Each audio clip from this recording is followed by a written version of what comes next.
तारखेच्या रात्री सुमारे 1:40 आसपास कळंबोली सर्कलवरून जो कळंबोली स्टील मार्केटमध्ये रोड जातो त्या रोडवर काही इसम एका इसमास लाकडी दांडक्याने मारहाण करत होते असं एका फिर्यादीने विटनेस यातले जे फिर्यादी आहेत त्यांनी घरी जाताना पाहिलं.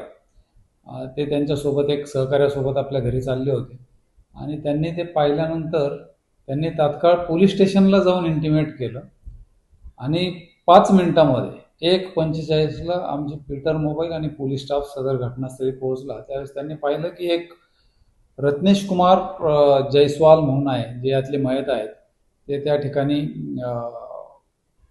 गंभीर जखमी अवस्थेत पडलेले होते. त्यांना तात्काळ हॉस्पिटलला हलविण्यात आलं, परंतु डॉक्टरांनी त्यांना तिथं मृत घोषित केलं आणि त्यामुळं हे ज्यांनी इन्फॉर्मेशन दिली होती त्यांची फिर्याद घेऊन खुनाचा गुन्हा कळंबोली पोलीस स्टेशनला दाखल करण्यात आला होता. रात्रीच्या वेळी रस्त्यावर अचानकपणे खुनाचा गुन्हा घडल्याने वरिष्ठ अधिकाऱ्यांनी घटनास्थळी भेट देऊन तो गुन्हा उघडकीस आणण्याबाबत मार्गदर्शन आणि सूचना दिलेल्या होत्या. आमचे क्राईम ब्रांचचे देखील युनिट 3चे सिनियर पी आय काळजाते आणि त्यांचे सर्व सहकारी रात्रीपासूनच त्या खुनाच्या गुन्ह्याच्या तपासामध्ये समांतर तपासामध्ये व्यस्त होते.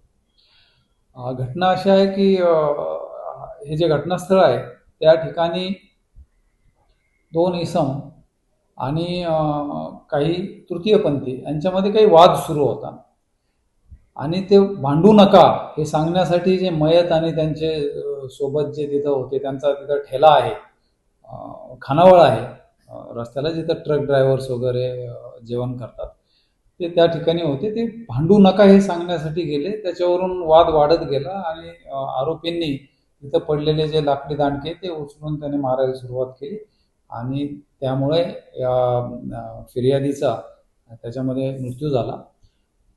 रात्रीची वेळ, हे कोण 2 लोक होते ते माहीत नव्हतं.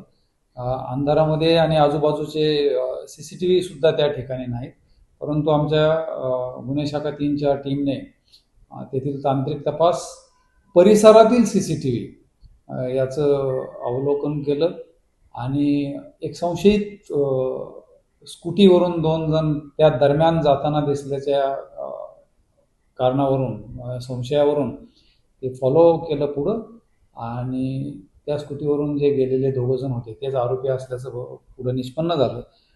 ते दोन्ही आरोपी मोहम्मद शाबीर शेख